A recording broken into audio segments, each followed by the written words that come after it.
নাফসিন বিমা কাসাবাত রহিনা। প্রত্যেকটা ব্যক্তি নিজ নিজ কৃতকর্মের প্রতি আবদ্ধ।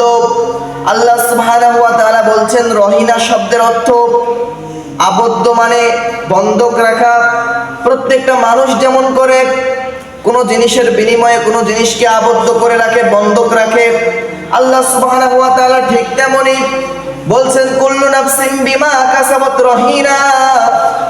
আল্লাহ বলছেন আমি তোমাদের নিজ কৃতকর্মের দায়ে তোমাদেরকে আবদ্ধ করে রাখলাম। তোমরা যদি ভালো কাজ করো তাহলে আমি আল্লাহ তোমাদেরকে জান্নাতের উচ্চ মাকাম দান করব। সুবহানাল্লাহ। আর যদি তোমরা বামপন্থী হয়ে যাও, অসৎ কাজ তোমরা করতে শুরু করো, আমি আল্লাহ তোমাদেরকে জাহান্নামের লাকড়ি বানায়া ছাড়বো। নাউযুবিল্লাহ। শয়তান আল্লাহ সুবহানাহু ওয়া তাআলার সঙ্গে চ্যালেঞ্জ করলো, রব্বুল আলামিন আপনি জাহান্নাম বেশি বানান, জান্নাত কম করে বানান, কারণ আমি প্রত্যেকটা মানুষকে শিরায় শিরায় গিয়ে আমি ওয়াসওয়াসা দান করব। আল্লাযী ইউওয়াসওয়িসু ফি সুদুরিন নাস। আল্লাহ রাব্বুল আলামিন বলেন শয়তান তোমাদের অন্তরের দরজায় গিয়ে, সুদূর নামক দরজায় গিয়ে ওয়াসওয়াসা দান করে। আল্লাযী ইউওয়াসওয়িসু ফি সুদুরিন নাস, এই সুদূর নামক দরজা আছে প্রত্যেকটা মানুষের অন্তরের মধ্যে, কলবের মধ্যে একটা দরজা আছে সুদূর নামক দরজা। এই দরজার মধ্যে গিয়ে শয়তান ওয়াসওয়াসা দেয়। শয়তান আরো বলে যে মানুষের যেই রগ দিয়ে রক্ত চলাচল করে এই দিক দিয়ে আমি শয়তান ঢুকে যাব আর মানুষকে ওয়াসওয়াসা দিব। নাউযুবিল্লাহ।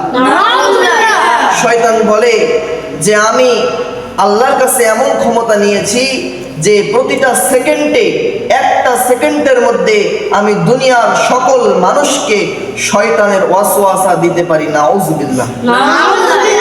এই শয়তান আল্লাহকে ডাক দিয়ে বলল আল্লাহ আপনি জাহান্নাম বেশি করে বানান, কারণ জাহান্নামের মধ্যে আমি প্রত্যেকটা মানুষকে ঢুকাবো।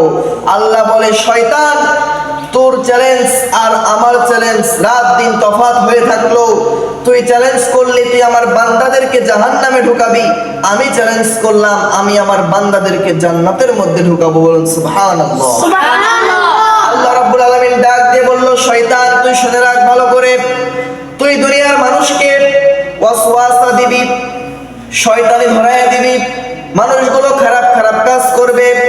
যদি সে মানুষটা খারাপ কাজ করতে করতে হঠাৎ করে একদিন আমি আল্লাহর ভয়ে মসজিদের মধ্যে চলে আসে, আমি আল্লাহর ভয়ে এক ওয়াক্ত নামাজ আদায় করে নেয়, আমি আল্লাহ ওই ব্যক্তিকে এক ওয়াক্ত নামাজের ওসিলায় জীবনের সমস্ত গুনাহ মাফ করে দিয়ে ওই ব্যক্তিকে জান্নাতের উচ্চ মাকাম দান করব। সুবহানাল্লাহ। তাহলে আল্লাহ সুবহানাহু ওয়া তাআলা কত দয়াবান।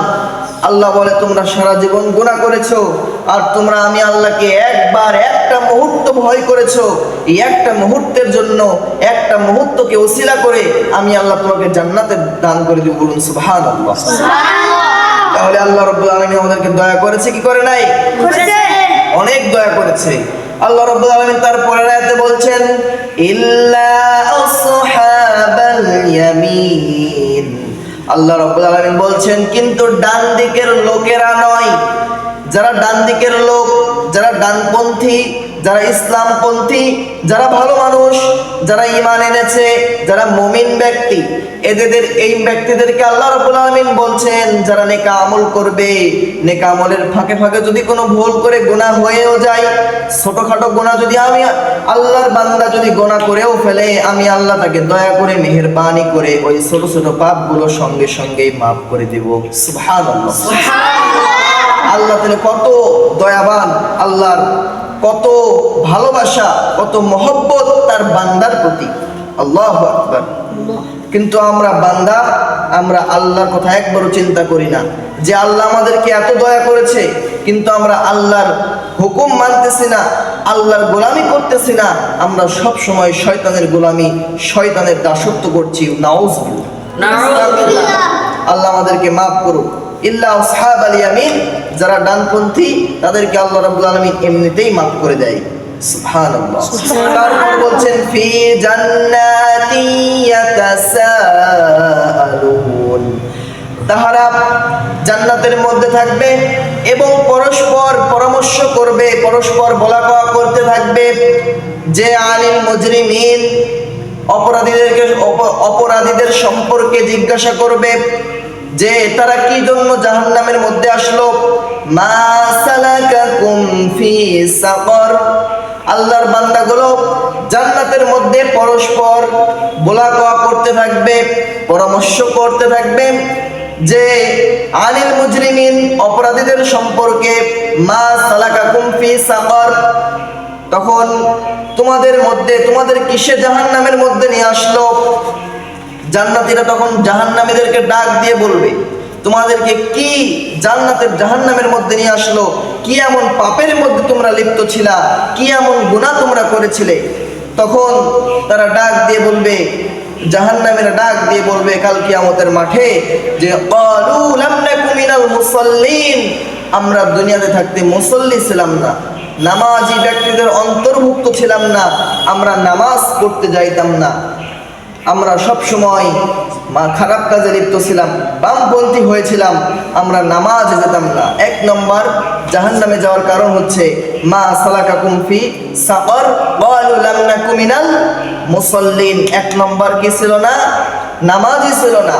দুই নম্বর হচ্ছে ওয়ালাম নাকু নুতিমুল মিসকিন, তারা বলবে যে আমরা দুনিয়ায় থাকতে ইয়াতিমদেরকে, মিসকিনদেরকে খাবার দিতাম না, তাদেরকে ঘাট ধাক্কা দিয়ে বাহির করে দিতাম।